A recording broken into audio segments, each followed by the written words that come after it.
अस्सलाम वालेकुम।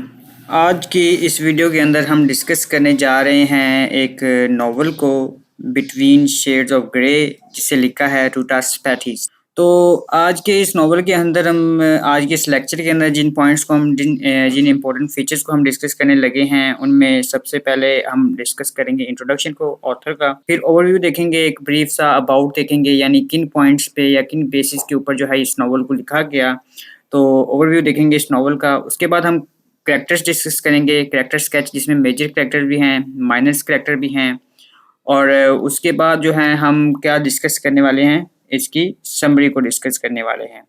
समरी को डिस्कस करेंगे ब्रीफली, समरी में इसको बताऊंगा, आपका बैकग्राउंड भी बताऊंगा, और उसके बाद हम क्रिटिकल एनालिसिस को डिस्कस करने वाले हैं। क्रिटिकल एनालिसिस के बाद हम मेजर थीम्स को डिस्कस करेंगे। उसके बाद यानी लिटरेरी डिवाइसेस वगैरह डिस्कस करेंगे, सच एज सिंबल्स वगैरह क्या यूज़ किए गए हैं और मोटिव क्या इस नॉवल के अंदर यूज़ किए गए हैं। तो बिना टाइम वेस्ट किए हम शुरू करते हैं अपना टॉपिक, रूटा स्पैटिस। सबसे पहले हम राइटर को इंट्रोडक्शन देखते हैं। तो रूटा स्पैटिस जो हैं वो एक लुथीनियन अमेरिकन राइटर हैं जो कि 19 नवंबर 1967 में मिशिगन यूएस में पैदा हुई, जो कि हिस्टोरिकल फिक्शन राइटिंग के अतबार से न्यूयॉर्क टाइम की बेस्ट सेलिंग राइटर के तौर पर फेमस हैं। इनकी उम्र 55 साल है और इनके अलावा रूटा स्पैटिस बर्टिस लिटरेरी अवार्ड कॉर्निज मॉडल की भी विनर रही हैं। मोरेवर जो स्पैटिस यूरोपियन पार्लियामेंट में बोलने वाली पहली यंग अमेरिकन राइटर हैं। उनके लिखे गए वर्क्स को 60 ममालिक में पब्लिश किया गया है और 40 लैंग्वेज में ट्रांसलेट किया गया है, और करंटली ये फिल्म और टेलीविजन के हवाले से डेवलपमेंट कर रही हैं। इन्होंने ज़्यादातर वर्क्स में फ़िक्शन के जॉनरा पर काम किया है। उनके लिखे गए वर्क्स ना सिर्फ अडल्ट्स के लिए हैं बल्कि उन्हें हर एज के लिए सूटेबल समझा जाता है। तो ये एक राइटर का ब्रीफ ओवरव्यू था कि उन्होंने उनकी जो लाइफ है वो किस तरह जो है अब तक गुजरी है, और उनके वर्क्स जो हैं, उनका राइटिंग स्टाइल क्या है, और वो किस तरह जो है वो काम करती हैं।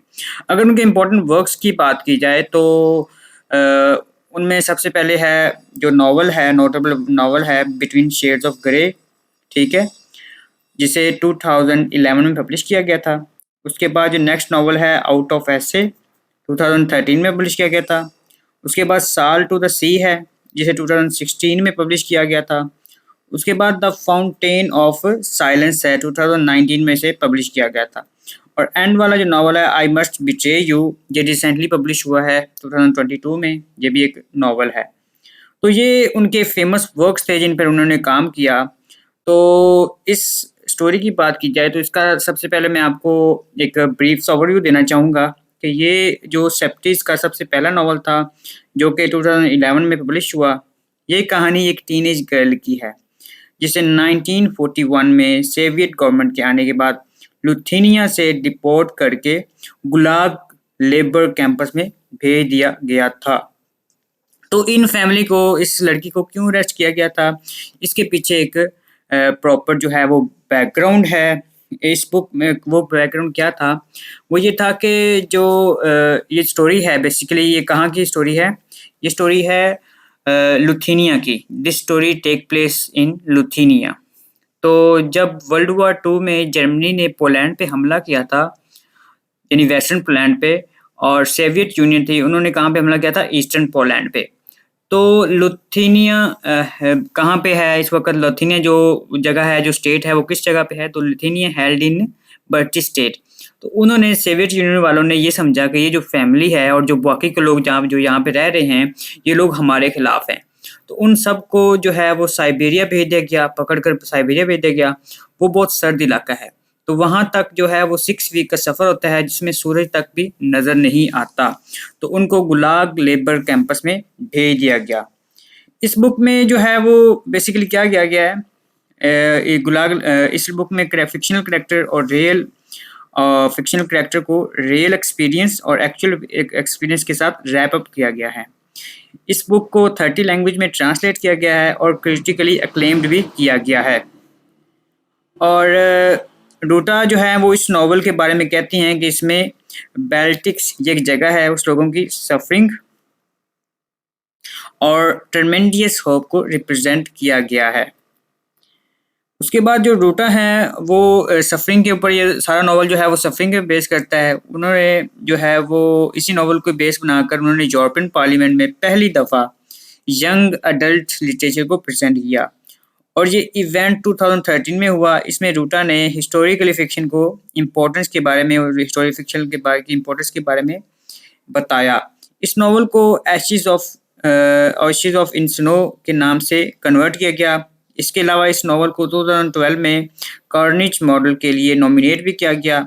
सेप्टीज ने अपने एक नावल में बताया कि उसने ये नावल लुथेनिया के टीनेजर सर्वाइवर के बिहाफ पर लिखा, क्योंकि इसमें जो लड़की होती है लीना, उसकी वो कैसे सर्वाइव करती है, किस तरह की सफरिंग फेस करती है, वर्ल्ड वार 2 के जो इफ़ेक्ट्स होते हैं, वो सारा कुछ इसमें नज़र आता है। तो ये ओवरऑल जो नावल है वो रूटा ने लिखा था और 2011 में इसे पब्लिश किया गया। तो अब हम अपने यानी नावल की तरफ मूव ऑन करते हैं। ये थोड़ा सा ब्रीफ सा ओवरव्यू था इस नावल के बारे में। तो अब हम डिस्कस करते हैं प्रॉपर इस नावल को, इसके कैरेक्टर्स देखते हैं, उसके बाद हम इसकी समरी को देखेंगे। तो कैरेक्टर की तरफ बढ़ते हैं। सबसे पहला जो कैरेक्टर है, मेन कैरेक्टर है, वो लीना विल्कास है। तो लीना विल्कास इस बुक का मेजर कैरेक्टर है और यही इस नावल के नरेटर भी हैं। उसे NKVD ने जो है वो 15 साल की उम्र में कैद किया था और 13 साल ये अपने घर वापस आने के 13 साल बाद वो ये अपने घर वापस आने के काबिल हुई थी। लीना एक स्ट्रॉन्ग गर्ल है जो ज़िंदगी के हर एस्पेक्ट में अपने फादर की तरह बनना चाहती थी, लेकिन इसके रेडिकल आइडियाज़ की वजह से वो खतरे का शिकार हो गई। लीना की जो ड्राइंग का उसे बहुत शौक था और वो वर्क कैंप के दौरान भी ड्राइंग को कंटिन्यू करना चाहती थी, इवन वो करती भी थी। लीना अपने आइडियाज़ और पैशन पर कंप्रोमाइज़ नहीं करना चाहती थी और इसी चीज़ की वजह से लीना और एंड्रयूस का रिलेशन कायम हुआ। लीना एक फैमिली लविंग पर्सन थी और वो अपनी फैमिली के लिए भीख तक मांग सकती थी। वर्क कैंप के दौरान अपने एंगर को ड्राइंग के जरिए ओवरकम करती थी और इसी वजह से वो ज़िंदगी में सर्वाइव करने के काबिल हुई। इसलिए अपने 2 साल के वर्क कैंप के एक्सपीरियंस को अपनी ड्राइंग्स और लेटर्स के थ्रू प्रेजेंट किया। उसके बाद जो नेक्स्ट कैरेक्टर हैं वो एलिना विल्कास हैं। एलिना जोन्स और लीना की मदर हैं। ये एक मालदार ख़ानदान से तल्लुक़ रखती थी और एक यूनिवर्सिटी प्रोफेसर की वाइफ हैं। एलिना बहुत केयरिंग है और वो अपने घर और बच्चों की वेल बीइंग के लिए कुछ भी करने को तैयार थी। एलिना अपने साथ मौजूद दूसरे सफ़र करने वाले लोगों के साथ भी बहुत काइंड थी और फूड वगैरह शेयर करने में हेजिटेशन महसूस नहीं करती थी। वो हर तरह के हालात को फेस करने के लिए अपने बच्चों के अंदर जो है वो पॉजिटिव एनर्जी पैदा करने की कोशिश करती थी। एलिना अपने शौहर से बहुत प्यार करती थी और कभी अपने शौहर को धोखा देने के बारे में सोचा भी नहीं था। नॉवल के एंडिंग में खुराक की कमी की वजह से एलिना बीमार रहने लगी और उसे गर्म कपड़े और सोने की प्रॉपर जगह ना मिल सकी और वो मर गई। लीना अपने माँ के मरने के बाद रोज़ाना उसे याद करती थी और उससे असरअंदाज होकर ज़िंदगी गुजारने की कोशिश करती थी। उसके बाद जो नेक्स्ट कैरेक्टर है वो जॉन्स विल्कास का है। तो जॉन्स विल्कास फैमिली का सबसे छोटा मेंबर था। लीना का छोटा भाई है जो कि 10 साल का है और जब उसे अपनी माँ और बहन के साथ अरेस्ट किया गया तब वो 10 ईयर का था। इनोसेंट होने के बावजूद बुरे हालात की वजह से वक्त से पहले ही समझदार और अडल्ट हो चुका था। शुरुआत में उसे रियलाइज़ नहीं हुआ था कि वो किस तरह के डेंजर में मुब्तला हो चुके हैं, मगर बाद में उसने ये ना सिर्फ हालात को एक्सेप्ट किया बल्कि उसने इन हालात में सर्वाइव करने की कोशिश भी की।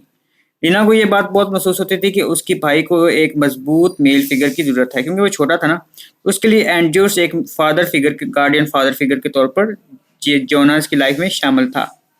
जोना एक बीमारी जो है वो एक बीमारी थी स्कारवी, जो खुराक की कमी से होती है। उसमें 2 दफ़ा मरते मरते बचा था, मगर वो हर दफ़ा जो है वो सर्वाइव कर जाता था। तो ये जोनास विल्कास था। ये अलीना का बेटा था और लीना का भाई था। तो नेक्स्ट कैरेक्टर जो हमारे पास इस नावल के अंदर हमें मौजूद नज़र आता है वो एंड्रियस है, एंड्रियस आर्विदास। अब एंड्रियस आर्विदास एक टीनेजर है जिसे अपनी माँ के साथ प्रिजन में लाया गया और लीना की इसके साथ मुलाकात वर्क कैंप जाते हुए ट्रेन में हुई थी। एंड्रियस एक मिलिट्री ऑफिसर का बेटा था। एंड्रियस की मदर ने एनआरवीडी क्या है वैसे? एनआरवीडी एक यानी सोवियत पुलिस को ही कहते हैं, ठीक है। और सीक्रेट पुलिस वाले जो उनकी जो मिलिट्री जो खुफिया तंजीम थी वो एनआरवीडी थी। और एनआरवीडी को उसकी माँ ने ये झूठ बोला था कि वो मेंटली डिसेबल है, ताकि वो एंड्रयूस को इसकी माँ से अलग ना करे। एंड्रयूस जॉन्स के लिए एक तरह से मेंटोर बन चुका था, क्योंकि वो उसे नए माहौल को अडॉप्ट करने के लिए बहुत हेल्प करता था। और लीना और एंड्रयूस एक दूसरे के करीब होने लगे थे, और एंड्रयूस उनके लिए लकड़ियाँ और खाने लेकर आता था। जब वो सेपरेट हुए थे तो उन्होंने प्रॉमिस किया था कि वो दोनों एक दूसरे से दोबारा मिलेंगे और ढूंढेंगे एक दूसरे को। नेक्स्ट कैरेक्टर जो हमारे पास है वो मिसिस आरविदास हैं। तो मिसिस आरविदास ये एंड्रयूस की मदर हैं। ये एक अट्रैक्टिव वुमेन है जिसकी शादी एक मिलिट्री ऑफिसर से हुई। उनके हस्बैंड के जाने के बाद एंड्रयूस और उसकी मदर को वर्क कैंप में डिपोर्ट किया गया। अपनी बेटी की सेफ्टी की खातर वो एनकेवीडी ऑफिसर के साथ सेक्स करने के लिए भी एग्री हो गई थी। इस तरह उनको कैंप को दूसरे अफराद के निस्बत ज़्यादा अच्छा शेल्टर, क्लोथ और फूड्स मैसर था। एलिना अच्छी तरह समझती थी कि मिसिस आर्वडेस ने सब कुछ अपने बेटे को सेव करने के लिए किया है। उसके बाद जो नेक्स्ट कैरेक्टर हमारे पास हैं वो कोस्टास विल्केस हैं। अब कोस्टास एक जो थे वो इस नावल के अहम कैरेक्टर हैं। बावजूद इसके वो सिर्फ एक दफ़ा नावल में अपेयर हुए हैं। जो कोस्टास एलिना का हस्बैंड जॉन्स और लीना का फादर था। ये एक यूनिवर्सिटी में टीचर था, यानी प्रोफेसर था, जिसके पास स्ट्रॉन्ग पॉलिटिकल व्यूज़ थे। जब ये बात क्लियर हो गई कि सेवियट यानी लुथिनिया को छीन लिया गया है सेवियन वालों ने, तो कोस्टास ने दूसरे आदमियों के साथ मिलकर एक सीक्रेट मीटिंग अरेंज की ताकि कंट्री के फ्यूचर को डिस्कस कर सके। कोस्टास ने अपनी फैमिली को बचाने की बहुत कोशिश की, मगर फिर भी एंड पर उसकी फैमिली को अरेस्ट कर लिया गया। वो लीना की ड्राइंग और आर्टिस्टिक टैलेंट को हमेशा सपोर्ट करता था, और जब कभी भी वो गिव अप करना चाहती थी तो उसे फादर की याद आई, जो कि उसे जो उसकी स्ट्रेंथ था और उसको स्ट्रेंथ देता था। अलीना को बताया गया कि कोस्टास को एग्जीक्यूट कर दिया गया, लेकिन बाद में उसे रियलाइज हो गया था, उनको पता चल गया था कि जो कोस्टास है उसकी डेथ हो चुकी है। नेक्स्ट कैरेक्टर जो हमारे पास है वो जोना विल्कास हैं। जोना का कैरेक्टर एक नॉवल में अपेयर नहीं हुआ, मगर इसे लीना ने मेंशन किया है। वो उसकी कज़न है और बेस्ट फ्रेंड है, जो कि बहुत ही हेल्पफुल है। वो एक दिन अच्छी डॉक्टर बनेगी। जोना के पेरेंट्स जर्मनी से बिलोंग करते हैं, इसलिए कोस्टास ने वॉर शुरू होने से पहले इनको जर्मनी भेज दिया। नेक्स्ट कैरेक्टर जो हमारे पास हैं वो मिस्टर स्टाल्स हैं। मिस्टर स्टाल्स ये भी प्रिजनर था और कैद में जाने से पहले वहाँ पोस्टमैन के तौर पर काम करता था। ये एक नेगेटिव पर्सन था और उसने सुसाइड करने की कोशिश की थी। उसने उस ट्रक के ऊपर से जंप करने की कोशिश की थी जिसमें बिठाकर उनको डिपोर्ट किया जा रहा था। बट उसकी क्या हुआ था कि टांग जो है वो टूट गई थी, मगर ये मरा नहीं था। उसे दोबारा जो है वो ट्रक में मुंतकिल कर दिया गया। उसे लेना और उसके बच्चों वाले वर्क कैंप में मुंतकिल कर दिया गया था। उसके बाद हमारे पास कुछ माइनर्स करैक्टर्स हैं जिनको हम डिस्कस करने लगे हैं, जिनमें सबसे पहले जो करैक्टर है वो ओना का है। ये भी एक प्रिजनर थे जिसने रिसेंटली एक बेबी को जन्म दिया था। उसका शौहर मिलिट्री ऑफिसर था। बुनियादी ज़रूरत ना होने की वजह से इसका जो है वो इसका जो बच्चा था वो मर गया था, जल्दी मर गया था, और ओना अपनी ज़हनी तवाज़ुन खो बैठी थी, क्योंकि इसने जो है वो रास्ते में ही बेबी को जन्म दिया था जब इनको डिपोर्ट किया जा रहा था। और उसमें ये था, उस ट्रक में ये था कि इनको प्रॉपर अच्छा खाना नहीं दिया था, क्योंकि ये प्रिजनर थे। तो इसका जो बच्चा था मर गया था, जिसको बच्चे के खोने के बाद इसने अपना ज़हनी तवाज़ुन जो है वो खो गया था। फिर क्या हुआ था कि इसने जब इनको वहाँ पे ले जाया गया साइबेरिया में, तो इसने वहाँ पे एक कमांडर पे अटैक किया था, तो इसको कमांडर ने ऑन द स्पॉट ही ओना को कत्ल कर दिया था। उसके बाद जो नेक्स्ट कैरेक्टर है वो मिस ग्रेबस है। मिस ग्रेबस क्या है? ये भी एक प्रिजनर थी। कैद में आने से पहले मिस ग्रेबस एक स्कूल की टीचर थी और बच्चों को स्टोरी सुनाकर इंटरटेन किया करती थी। कहाँ पे? ट्रेन में। जब उनका एक लंबा सफ़र था 6 वीक का, जिसमें उन्होंने सूरज तक की शक्ल नहीं देखी थी, तो वहाँ पे जो बच्चे थे वो बहुत परेशान थे, तो उनको ये स्टोरीज वगैरह सुनाया करती थी। उसके बाद जो नेक्स्ट कैरेक्टर है वो डॉक्टर समुद्रू। तो डॉक्टर समुद्रू एक ऐसा कैरेक्टर है जो सिर्फ नॉवल के एंड पर अपेयर हुआ। ये कैंप में इस वक्त आया जब अलीना की डेथ हो चुकी थी। यानी लीना कौन है? लीना की मदर थी। और एक सोल्जर ने कैंप में होने वाले हार्श बिहेवियर के बारे में इसे बताया था, और इसने जोन्स कौन था, जो भाई था उसका, लीना का, उसको रिकवर होने में मदद की थी, उसका ख्याल रखा था, और बाकी प्रिजनर का भी ये ख्याल रखा करता था। उसके बाद जो नेक्स्ट कैरेक्टर हमारे पास है वो कोमोरोव है। ये एनकेवीडी का कमांडर था और इसे क्रूअल मैन के तौर पर डिस्क्राइब किया जाता है, जिसे कैदियों को टॉर्चर करने में मजा आता था। ये पहले दिन से प्रिजनर के कुछ साथ मौजूद था और उसने ही ओना को कत्ल किया था। उसके बाद जो नेक्स्ट कैरेक्टर हमारे पास है वो जनानिया है। जनीना जनीना ये जंगल है जिसे उसकी मदर के साथ प्रिजन में लाया गया है। उसकी माँ ने जनीना को कत्ल करने की कोशिश की। वो चाहती थी कि उसकी जवान बेटी इस तरह के हालात ना देखे। इसे भी डॉक्टर समुद्रुप ने सेव किया था। उसके बाद जो नेक्स्ट कैरेक्टर है वो निकोलाई है। ये एक जो है वो सोल्जर था जिसे दूसरों की तरह प्रिजनर पर जुल्म करने में मज़ा आता था। इसका बिहेवियर अचानक चेंज हो जाता है और फिर अलीना और निकोलाई एक दूसरे के फ्रेंड बन जाते हैं। उसके बाद जो नेक्स्ट कैरेक्टर है वो उलिस्का है। उलेशाका। तो ये एक रशिया की नॉर्थर्न पार्ट में रहने वाली एक वुमन है जहाँ अलीना और उसके बच्चों को ले जाया गया। उसने अपने हट में अलीना के साथ शेयर किया। अपना हट जो है वो अलीना के साथ शेयर किया था। उसका रवैया जो बहुत हार्श था। ये एक अनप्लीजेंट वुमेन थी। नेक्स्ट कैरेक्टर हमारे पास जो है वो अरेनन है। ये एनकेवीडी का एक क्रूवल गार्ड था और दूसरे लोगों की तरह इसे भी प्रिजन पर जुल्म करने में मजा था। इसने एलिना को बताया था कि उसका हस्बैंड मर चुका है। नेक्स्ट कैरेक्टर और लास्ट कैरेक्टर जो हमारे पास है वो मिसिस रीमार्स है। मिसिस रीमार्स को भी एलिना और उसके बच्चों के साथ कैद किया गया था। ये नॉवल के एंड तक एक कांस्टेंट फिगर रही है।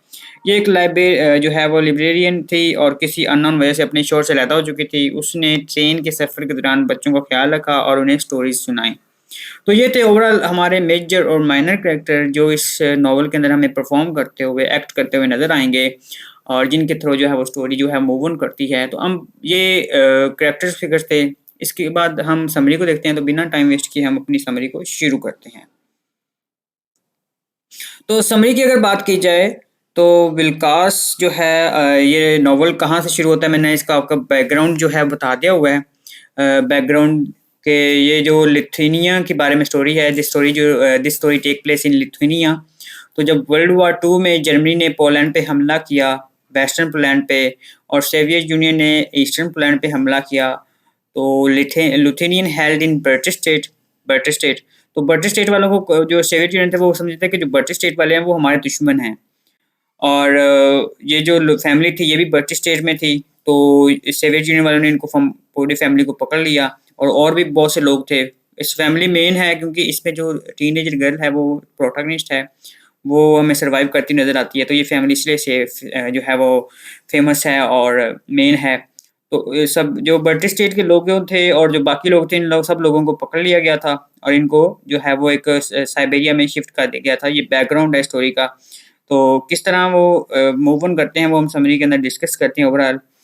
तो शुरू करते हैं। नॉवल की शुरुआत होती है 14 जून 1941 को लिथुनिया से हुई जहाँ पर लीना जो है विल्कास वो अपनी कज़न जोना को खत लिख रही है। वहाँ मौजूद अमनुस जो सुकून है उस वक्त तबाह होता है जब NKVD आते हैं और दरवाजे पर नॉक करते हैं। जो लीना और उसकी माँ और उसके छोटे भाई जॉन्स को अपना सामान पैक करने के लिए कहते हैं और घर से बाहर निकलने के लिए फोर्स करते हैं। वो उन्हें 20 मिनट का टाइम देते हैं और लीना को रियलाइज़ होता है कि उन्हें अरेस्ट किया जा रहा है। उनका फादर जो है वो वहाँ पे मौजूद नहीं था और लीना उसकी याद में जल्दी-जल्दी बैग्स जो है वो पैक करने लग जाती है। अलीना और उसके बच्चों को ट्रक में लोड कर दिया जाता है। अलीना अपने बच्चों को मना करती हैं कि किसी तरफ भी ना देखें। एक जवान आदमी की अचानक से ट्रक में जो है वो जब वो ट्रक चल पड़ता है जब रास्ते में जा रहा होता है तो एक जवान आदमी जो है वो ट्रक से बाहर कूदने की कोशिश करता है। और फिर क्या होता है ट्रक में जब जो जंप करके वो साइड करने की कोशिश करता है या बाहर भागने की कोशिश करता है तो सोल्जर उसे उठाकर दोबारा ट्रक में डाल देते हैं। वो आदमी अपनी टांग तुड़वा चुका था। मीनवाइल ट्रक एक हॉस्पिटल के आगे रुकता है क्योंकि ट्रक में मौजूद एक औरत बच्चे को जन्म देने वाली होती है। उन्होंने वहाँ पे 4 घंटे गुजारे। लीना ने एक औरत को जो है वो ब्लडी गाउन में देखा जिसके हाथों में एक न्यू बॉर्न बेबी था और उसे दोबारा ट्रक में बिठा दिया जाता है। वो छोड़ना किसी को नहीं चाहते थे। जैसे भी हालात थे वो वहाँ से सफ़र करना चाह रहे थे और ट्रक में मौजूद दूसरे लोग इस औरत की मदद करते हैं। जब ट्रक जो ट्रेन स्टेशन है उस पर पहुँचता है तो ट्रक में मौजूद लोगों को उतारा जाता है। तो वो देखते हैं कि क्या होता है बहुत से और भी ट्रक जो हैं वहाँ पे आ रहे होते हैं और एक आदमी जॉन्स लीना और उसकी माँ को अलग करता है मगर लीना जो है उसे क्या करती है अपनी गोल्डन पॉकेट वॉच देकर ऑफिसर्स को कन्विंस कर लेती है कि छोटे बच्चों को अपनी माँ के साथ रहने दिया जाए। फिर ऑफिसर जो है वो उसको बच्चे को उसकी माँ पे छोड़ देता है, उसके रहने देता है। अलीना अपने बच्चों को पॉजिटिव और काम डाउन रहने पर इंसिस्ट करती है। जब वो ट्रेन कार में दाखिल होते हैं तो नोट करते हैं कि कोई भी तंदुरुस्त आदमी वहाँ पे मौजूद नहीं था। लीना वहाँ मौजूद एक 17 साल लड़के को एंड्रियस से बातें करने लगती हैं, जो कि अपनी माँ के साथ था। एंड्रियस के अलावा और भी कोई भी अडल्ट बच्चा वहाँ पे मौजूद नहीं था। क्यों नहीं था? क्योंकि जो उन्होंने अडल्ट थे ना, वो सिंबल थे, सिंबल ऑफ एग्जिस्टेंस और सिंबल ऑफ रेजिस्टेंस थे। तो इसलिए उन्होंने बच्चों, औरतों और बूढ़ों को पकड़ा हुआ था। लीना और एंड्रयूस से के साथ वो अटैच हो जाते हैं। लीना जो कि अपनी माँ के साथ था। एंड्रयूस के फादर जो कि आर्मी में सोल्जर थे, एक दिन अचानक गायब हो जाते हैं। एंड्रयूस उसे बताता है ये सारी बातें। उसकी बातें करने के एक्सेंट से वो एक मैच्योर इंसान की तरह लगता है। लीना को पता चलता है कि एंड्रयूस की मदर ने NKVD के को पैसे दिए हैं ताकि उसको इसके बेटे से जुदा ना करें। प्रिजनर को वॉशरूम इस्तेमाल करने के लिए जो है वो ट्रेन से उतरने की इजाज़त नहीं थी, बल्कि वो वहाँ पे मौजूद एक हॉल के उनके लिए मुख्तसिस किया गया था कि वो उसको इस्तेमाल कर सकते हैं। बच्चों को पुरस्कून और डिस्ट्रैक्ट करने के लिए मिसेस रीमास जो हैं वो बच्चों को एक स्टोरी सुनाया करती थी, जिसे जैसे ही रात होती थी लोग अपना खाना एक दूसरे के साथ शेयर करते थे और सो जाते थे। रात के पिछले पैर एंड्रयूस लीना को जगाता है और ट्रेन में अपने फादर की तलाश करने के लिए वो दोनों जाते हैं। वहाँ लीना को अपने टोस्टर्स पापा मिलते हैं, क्योंकि दो अपोजिट ट्रेनें जा रही होती हैं, जिनमें एक में अडल्ट होते हैं और दूसरे में जो है वो ये लोग होती हैं। तो ये लोग जाते हैं अपने फादर्स को ढूंढते हैं दूसरी ट्रेन में जाकर। तो जो लीना है वो अपने फादर को जो है वो कोस्टर्स को अपने पापा को मिलती है, जो उन्हें बताते हैं कि उन्हें साइबेरिया लेके जाया जा रहा है। और वो लीना को अपनी वेडिंग रिंग देते हैं और हम का एक टुकड़ा खाने के लिए देते हैं। एंड्रयूस अपने फादर को तलाश करता रहता है, जबकि लीना और जॉन्स अपनी माँ के पास वापस चले जाते हैं। उनकी माँ परेशान होती है, मगर ये सुनकर खुश हो जाती है कि जो कोस्टस है वो जिंदा है। सुबह होते ही प्रिजनर को खाने के लिए एक बकेट दिया जाता है, जिसमें मौजूद खाना किसी तरह से भी खाने के काबिल नहीं था और ज़्यादातर लोगों ने मना कर दिया। लीना परेशान थी क्योंकि एंड्रयूस अभी तक वापस नहीं लौटा था। जब वो वापस आता है तो लीना देखती है कि उसे बुरी तरह मारा गया है और उसे अपने वालिद भी नहीं मिले थे। तो ये भी एक तरह से उसके साथ ट्रेजेडी थी कि वालिद भी नहीं मिले थे और उसे पकड़ भी लिया गया था और उसको मारा गया था। और कुछ देर बाद ट्रेन के दरवाजे बंद हो जाते हैं और ट्रेन दोबारा चलने लग जाती है। ट्रेन लुथिनिया में मिड जून यानी 15 जून को पहुंची। मौसम बहुत अच्छा था। वहाँ प्रिजनर को जो है वो सेपरेट किया जा रहा था। उसके बाद ट्रेन कई हफ्तों तक सफ़र करती थी। वो एक 6 वीक्स का एक लंबा सफ़र था, जिसमें जो है वो सूरज तक नज़र नहीं आता, दरवाजे बंद थे और उनको मुसलसल अंधेरे में रखा गया था। ट्रेन जो है वो जब लुथिनिया पहुंची तो उस वक्त का जो टाइम था वो 15 जून था और उस वक्त जो मौसम था वो बहुत अच्छा था। वहाँ प्रिजनर्स को सेपरेट किया जा रहा था। उसके बाद ट्रेन जो है वो दोबारा चल पड़ती है और बहुत हफ्तों तक यानी 6 वीक तक जो है वो सफ़र में रहती है। एक दिन के लिए रुकती है ताकि ट्रेन में जो डेड बॉडीज़ हैं उनको निकाला जा सके और फूड प्रिजनर को पहुँचाया जा सके। लीना ने वहाँ से भागने का सोचा, मगर वो ऐसा नहीं कर सकी। लीना की माँ जो है लीना उसको यकीन दिलाती है कि वो बच जाएंगे। वो इसको एक होप देती है। टाइम पास करने के लिए लीना और जो है वो क्या करती है, रुमाल के ऊपर ड्राइंग करती है ताकि वो इसे अपने फादर तक पहुंचा सके, ताकि उसके फादर उन लोगों को ढूंढने में आसानी हो सके। जॉन्स मुर्दा बच्चों को गिनकर अपना टाइम पास करता है। 10 दिन बाद जो है वो रशियन से मुलाकात होती है, जो कि बताते हैं कि सोवियत यूनियन और जर्मनी वाले जंग पर हैं। कुछ लोग खुश थे कि जर्मन उनको बचा लेंगे। ओना कौन थी? वो औरत थी जिसने बच्चे को जन्म दिया था। तो ओना जिसने ट्रक पर सवार होते ही एक बच्चे को जन्म दिया था, उसका बच्चा भूखे से मर चुका था और वो भी अपना ज़हनी तवाज़ुन खो चुकी थी। दूसरे लोग उसे कम्फर्ट करने की कोशिश करते थे, मगर वो जो है वो नीम पागल हो चुकी थी। उस औरत को भी कत्ल कर दिया गया क्योंकि उसने एक सोल्जर पर अटैक किया था। ट्रेन आगे जो है वो साउथ की तरफ जा रही थी, लेकिन कोई मकसद या मंजिल ज़हन में नहीं थी। एंड्रियस और जॉन्स एक दूसरे के साथ जो है वो रहते थे। लीना ट्रेन में मरने वाले लोगों को देखकर परेशान हो रही थी। 6 हफ्तों के सफ़र के बाद ट्रेन रुकी और पैसेंजर को बाहर निकलने के लिए कहा गया। वहाँ उन्हें पता चला कि उनको जो है वो NKVD वालों ने साइबेरियन के आगे सेल कर दिया गया है, जिसकी उनको कीमत मिली है। सिर्फ एक लीना का ग्रुप ऐसा था जिसे जो है वो सेल नहीं किया गया था और जिसे सेल आउट नहीं किया गया था। अगले दिन उन्हें दोबारा ट्रेन के ज़रिए बाथ हाउस में पहुंचाया गया जहां औरतें अपने कपड़े उतार रही थी। तो एक सिपाही लीना को पकड़ना चाहा मगर उसने जो है उसकी मदर ने चिल्लाना शुरू किया। फिर वो सोल्जर वहां से चला गया। सफाई वगैरह करने के बाद मर्दों और औरतों को दोबारा इकट्ठा किया गया। जब एक औरत ने रोना शुरू किया तो सोल्जर उसे ले गया और उसे कत्ल कर दिया गया। इस जो है वो ग्रुप को एक फार्म पे ले जाया गया, यही फार्म हाउस था, वहाँ पे ले जाया गया जहाँ एक और औरत के साथ रखा गया। वो उनको फार्म और फील्ड्स जिसमें काम करना था और सेवियर यूनियंस के लिए बीड्स और पोटैटोस उगाने थे। अलीना को एक सोल्जर की तरफ से ट्रांसलेटर और स्पाई की जॉब ऑफर हुई मगर उसने रिफ्यूज़ कर दिया। उस औरत ने जहाँ उनको रहना था उनके फूड और क्लॉथ वगैरह देने से मना किया और कहा कि खाने के लिए उनको पैसे देने होंगे। वो एक सेल्फिश और अनप्लीजेंट औरत थी। नेक्स्ट डे औरतें फील्ड में काम करने के लिए जाती थी। वहाँ उन्हें पिट्स खोदने और कई दूसरे काम जो हैं वो दूसरी जगह पे काम करने होते थे। अलीना अपने बच्चों को आने वाली सर्दी में सर्वाइव करने के लिए चीज़ें इकट्ठे करने के लिए कहती थी। इनके वीडी सिर्फ 300 ग्राम जो है वो ब्रेड हर दिन इनको देती थी जो कि बहुत ज़्यादा कम थी। और फिर क्या था कि एंडर्स और अलीना एंडर्स जो है वो लीना की हेल्प करता था और लीना की भी हेल्प करता था। एंडर्स ने लीना को 3 सिगरेट दिए। वो उसने लीना को 3 सिगरेट दिए। उसने अपनी माँ को दे दिए। अलीना ने एक जॉन्स को दिया, एक खुद पिया और तीसरा जो है वो उस हट की ओनर को दे दिया। वो जो जिस हट में वो रहते थे उसकी जो ओनर थी उसको दे दिया। फिर क्या हुआ कि उसके नेक्स्ट नाइट उनको एक ऑफिसर की हट में लाया गया और उन्हें फोर्स किया गया कि वो कॉन्ट्रैक्ट साइन करें। कॉन्ट्रैक्ट कौन सा था जिसमें उनको क्या किया गया कि वो साइन करें और अपने क्राइम्स को पनिश की सूरत में इनको 25 साल तक सेवियर यूनियन के लिए काम करना होगा। इन्होंने रिफ्यूज़ कर दिया और उसके बाद इस ग्रुप पर बहुत मुज़ालिम ढाए गए, बहुत टॉर्चर किया गया, रातों को सोने नहीं दिया जाता था और सुबह को फील्ड्स में ज़बरदस्ती काम करवाया जाता था। इस दौरान लीना और रीना दिन ब दिन कमज़ोर होती जा रही थी क्योंकि वो अपने खाने की चीज़ें भी जॉन्स को देती थी। इसकी वजह ये थी कि जॉन्स जो है वो स्कर्वी बीमारी में मुब्तला हो चुका था और काम नहीं कर सकता था। तो इसलिए सेवियर यूनियन जो हैं वो उसको खाने के लिए कुछ नहीं देते थे क्योंकि उनका ये एक रूल था कि जो काम करेगा सिर्फ़ उसको खाने को मिलेगा। तो जो बीमार लोग थे वो काम नहीं कर सकते थे। जॉन से जब वो स्कर्वी बीमारी में मुब्तला था तो वो काम नहीं कर सकता था, इसलिए उसे खाने में कुछ नहीं मिलता था।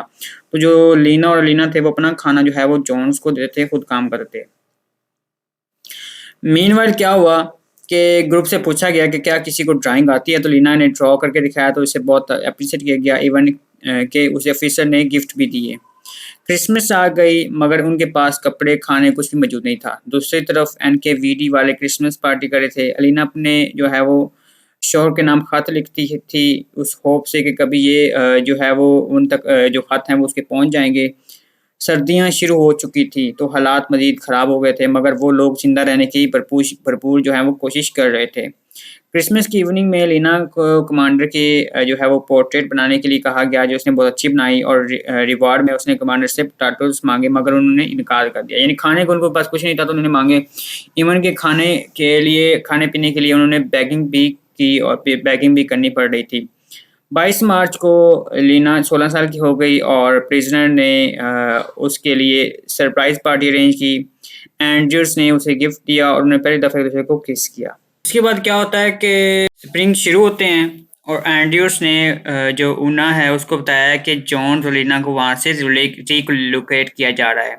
वो दोनों सेपरेट नहीं होना चाहते थे मगर लीना और एंड्रयूस को होप थी कि वो दोबारा ज़रूर मिलेंगे।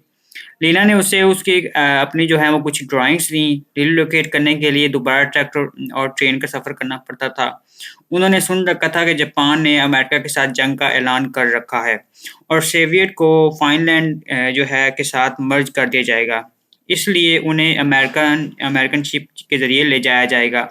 जल्द ही पहले की तरह ट्रेन का जो है वो सफ़र स्टार्ट होता है। ट्रेन कार में लोग जो है वो मरने लगे थे और सोल्जर लाशों को ट्रेन से बाहर फेंकने लगे थे। और फिर क्या था कि एक हफ्ते के सफ़र के बाद ट्रेन रुकी और अब उनका सफ़र जो है वो शिप के ज़रिए होने वाला था। पोर्ट से चंद हफ्तों के सफ़र के बाद तमाम कैदी जो है वो ट्रॉफी मार्क पहुंच गए थे। इस कैम्प में इनको फोर्स किया गया कि उन्हें जो है वो बेकरी या फैक्ट्री बनानी होगी जो कि पहले वाले कामों से ज़्यादा मुश्किल था। फूड रेशो जो है वो कम होने लगी थी, कंडीशन ज़्यादा बुरी हो गई थी। नवंबर में इस फैमिली को पता चला है कि जो उनका फादर था वो मर चुका था। अलीना ज़्यादा बीमार रहने लगी, कैम्प में बीमारियाँ फैलने लगी और मार्च में जॉन्स और दूसरे लोग बीमार होने लगे। जॉन्स दूसरी दफ़ा बीमार हो चुका था और लोग मर रहे थे। फिर डॉक्टर जो है वो डॉक्टर साहब आते हैं, डॉक्टर समउद्रुप उन लोगों का ख़्याल रखते हैं और जॉन्स एक दफ़ा फिर से सेहतयाब हो जाता है। नॉवल की एंडिंग एक एपिलॉग के साथ होती है। अप्रैल 1955 में लुथिनिया में एक आदमी को ज़मीन से ख़तों भरा जो है वो एक बॉक्स मिला। इन लेटर्स में वही स्टोरी लिखी हुई थी जो कि उस नॉवल में बताई गई थी और कैंप्स वाली जगहों की कंडीशन और डिटेल्स वगैरह थी। इन लेटर्स में मौजूद ये था कि लीना और एंड्रयूस की शादी हो जाती है और ये भी लिखा था कि इसके बाद चंद सालों तक इस कैंप में रहना पड़ता है। फिर वो लोग आज़ाद हो गए थे और अलीना जो थी वो मर चुकी थी। तो ये जो बेसिकली जो स्टोरी है वो होप्स पे डिपेंड करती है और क्यों जो उसकी माँ थी वो बार-बार अलीना जो है वो लीना को कहती रहती थी कि हम ज़रूर आज़ाद होंगे, तुम्हारे पापा जो हमें ज़रूर ढूँढ लेंगे। तो ये ओवरऑल इस नॉवल की समरी थी। अब हम इसके जो है वो एनालिसिस की तरफ बढ़ते हैं, इस नॉवल के एनालिसिस की तरफ। तो बिटवीन शेड्स ऑफ ग्रे ये नॉवल जो है इसे रूटर सेप्टिस ने लिखा था। लीना उसकी मदर और भाई की स्टोरी है जिसमें इन्हें सरवाइव करने के लिए मिलजुल कर हालात से फाइट करना पड़ती है। उन्हें 100 माइल सफ़र करने के बाद साइबेरिया में जो है वो लेबर्स बनाकर इंतहाई मेहनत और मशक्क़त वाला काम करवाया जाता था। ऐसे हालात में उनको रहना पड़ता था जो कि अनइमेजिनेबल जो है वो हालात थे उनके लिए। क्योंकि जो उसकी माँ थी अलीना वो एक रिच फैमिली से बिलॉन्ग करती थी तो उसने इस तरह के कोई भी हालात जो हैं वो देखे नहीं थे। लीना की स्टोरी निहायत ही जो है वो उनको बार-बार रिलोकेट किया गया जाने लगा और आर्कटिक सर्कल भेजा जाता था। लीना की स्टोरी निहायत पेनफुल एंड्योरेंस सर्वाइवल के बारे में जो है स्टोरी है जिसमें वो बहुत मुश्किल से सर्वाइव करती है। रूटा जो है वो रूटा सेप्टिस ने अपनी स्टोरी में ये बताने की कोशिश किया कि अगर लव होप के साथ हो तो इंसान हर तरह के हालात को फेस कर सकता है, चाहे वो हालात ब्रूटली और हेट से भरपूर ही क्यों ना हो। फिर क्या होता है कि लूना जो रीटा है रूटा सेप्टिस हैं वो इस नॉवल के अंदर सफरिंग के बारे में बताती हैं, जिस तरह इस फैमिली को तमाम सफरिंग पेश आती हैं और फिर सेप्टिस ने ये यंग अडल्ट नॉवल इसलिए लिखा है कि वो सोवियत यूनियन में वॉर के दौरान 1951 में लोगों के साथ होने वाले अनफेयर मामलात को अपनी ऑडियंस तक प्रेज़ेंट कर सके और उनके साथ जो और इनजस्टिस हुआ जो अनफेयर मामलात हुए उसको सब लोगों तक बता सके। इस नॉवल से पता चलता है कि ये एक लंबा हार्विंग जर्नी था जो कि तकरीबन जो है वो 6500 मील का सफ़र था मगर सिर्फ़ होप, लव और स्ट्रेंथ ही ऐसी चीज़ें थी जिसकी वजह से लीना ने सर्वाइव किया। ये एक ऐसा नॉवल है जिसको पढ़ने वाला खुद को वहाँ पे महसूस करता है, उस जगह पे महसूस करता है, जहाँ लोगों के साथ टॉर्चर किया जा रहा था। ये एक रॉ स्टोरी है जिसे 15 साला लीना विल्कास के पर्सपेक्टिव से बयान किया गया है, जो कि 1940 के दौरान लुथिनिया में रहती थी और बताया गया किस तरह उनकी पीसफुल और कंफर्टेबल ज़िंदगी को हार्श और मुश्किल ज़िंदगी बना दिया गया और किस तरह वो अपने प्यारों से जुदा होगी। लीना और उसकी फैमिली को ब्रूटल वेदर और अनइमेजिनेबल कंडीशन से गुजरना पड़ा। इस तरह उनकी जो कई करैक्टर जो मिले जिनमें से कुछ उनके साथ जो है वो पर्सनली अटैच हो गए, जैसे कि लीना और एंड्रयूस की दोस्ती और फिर शादी। ये स्टोरी उस ट्यूशन की मौजूद कई सैड और रियल स्टोरी में से एक है। इसे हिस्टोरिकल फ़िक्शन इसलिए कहा गया है क्योंकि इसमें हिस्टोरिकल इवेंट्स को फ़िक्शनल कैरेक्टर के साथ जो है उसके उसके थ्रू से दिखाया गया है और लोगों की सेहत और उनकी मेहनत और उनकी जुर्रात और उनका जो जिस तरह उन्होंने बीमारी के दौरान जो है वो फ़ाइट बैक किया और उन्होंने किस तरह जो है वो सबको सफ़र करके सर्वाइव करके दिखाया है और फिर वो ज़िंदा भी बच गए, तो ये सब कुछ। नॉवल के किताब में लिखा गया है कि एपिलॉग इस चीज़ को प्रेज़ेंट करता है कि मुश्किलात जो हैं और हार्ड टाइम के बाद आसान टाइम जो आसानी भी आती है, खुशियाँ भी आती हैं और लोगों को खुशियाँ भी मिलती हैं जो हिम्मत के साथ होपफुल होकर हर तरह के हालात का मुकाबला करने में उनकी मदद करती हैं। तो ये बेसिकली इस नॉवल की एनालिसिस था कि ये नॉवल जो है वो फाइट बैक ये दिखाया गया है वॉर के दौरान जो उन पे सफ़रिंग हुई थी और वॉर के दौरान उन पे जो जिस तरह के हालात का सामना उन्हें करना पड़ता था, उन सब चीज़ों को जो है वो रिप्रेजेंट करता है। उसके बाद अगर हम थीम्स की बात की जाए, जो नेक्स्ट पॉइंट हमारा है वो थीम्स है, तो जो सबसे पहला और इम्पोर्टेंट थीम जो हमें नज़र आता है वो सैक्रिफाइस का है। सैक्रिफाइस इस नॉवल का एक अहम और मेजर थीम है। वक़्त के साथ-साथ कैरेक्टर एक-दूसरे के बीइंग और फैमिली की सर्वाइवल के लिए सैक्रिफाइस करते हैं और खुद को खतरात में डालते हुए जो हैं वो एक-दूसरे की हेल्प करते हैं और खुद को खतरों में डालने में कोई भी हेजिटेशन फ़ील नहीं करते। प्रिज़नर अपनी ज्वेलरी, मनी जो है वो कि जंग के दौरान अपने प्यारों और लव्ड वन के लिए सैक्रिफाइस कर देते हैं, ताकि उनके लिए खाना और कपड़े खरीद सकें, और जब उनके पास चीज़ें खत्म हो गई तो अपनी जानों को भी सैक्रिफाइस करने के लिए तैयार थे। एंड्रयूज़ की मदर अपने बेटे को बचाने के लिए एनकेवीडी ऑफिसर के साथ सोने को तैयार हो गई थी, और लीना की माँ ने भी अपनी जान दे दी थी। उनको जो भी खुराक और खाना वगैरह मिल रहा था वो अपने बेटे को दे देती थी। वो दोनों माँ-बहन जो हैं वो माँ-बेटी और बिल्कुल भूखे रहते थे, बहुत कम खाते थे, अपना सब कुछ जो है वो अपने बेटे के लिए वो सैक्रिफाइस करते थे। तो ये सैक्रिफाइस का था थीम यहाँ पे हमें नज़र आता है। उसके बाद जो नेक्स्ट थीम हमें नज़र आता है वो फैमिली का है। फैमिली इस नॉवल का एक और मेजर थीम है, और बताया गया कि जब हालात मज़ीद बुरे हो गए, तो किस तरह फैमिली के तमाम मेंबर्स एक-दूसरे को बचाने के लिए तैयार खड़े होते थे। विल्कास फैमिली इस लिहाज से यूनिटी की एक परफेक्ट एग्ज़ाम्पल है। किस तरह लीना और उसके बच्चे यूनाइटेड रहते थे, और लीना अपने बच्चों को स्ट्रॉन्ग और पॉजिटिव रखने के लिए मुसलसल इंसिस्ट करती है। वो हर वक़्त एक-दूसरे के साथ रहना चाहते थे, और इनका यही स्ट्रॉन्ग कनेक्शन उनके सर्वाइवल की वजह बनता है, और एक-दूसरे के सहारे ही वो एंड तक खुद के लिए लड़ते रहते हैं और ज़िंदा रहने की कोशिश करते हैं। नेक्स्ट थीम हमें जो मिलता है इस नॉवल के अंदर वो होप एंड लव का है। एक और थीम जो इस नॉवल में बहुत अहम है वो है लव एंड होप। लेना जो है वो अपनी आरामदायक और पुरसुकून लाइफ को छोड़कर अपने यंगर ब्रदर और मदर के साथ बुरे और मुश्किलात हालात का सामना करती है, और इसकी वजह ये है कि वो होपफुली हालात एक दूसरे के वो इस होप पे रहती है कि हालात जो हैं वो एक दिन ज़रूर बेहतर होंगे, और इसी होप की वजह से उसकी स्ट्रेंथ में इज़ाफ़ा होता रहता है। उनकी मदर भी उन्हें होपफुल रहने की एडवाइस करती है, और वो खुद भी पुरुम्मीद होती है। इस वजह से वो रोज़ाना अपने हस्बैंड को लेटर लिखती है। उसका जो हस्बैंड था उन्हें ढूँढ लेगा और उन तक पहुँच जाएगा। और दूसरी तरफ वो इस एक्ट के थ्रू अपने हस्बैंड के साथ अपनी मोहब्बत का इज़हार करती है कि वो एक लॉयल वाइफ़ है। मीनवाइल लीना और एंड्रयूस की स्टोरी को अगर देखा जाए तो वो दोनों भी एक-दूसरे के लिए होप और सिम्पैथी के जज़्बात रखते थे। इस वजह से लीना ने अपनी जो है वो आर्टिस्टिक स्किल्स को जारी रखा और ड्राइंग करती रही। क्योंकि एंड्रयूस ने उसे अर्ज करता था, और रिलोकेट होते वक़्त वो एक-दूसरे से सेपरेट नहीं होना चाहते, मगर हालात की वजह से होना पड़ा।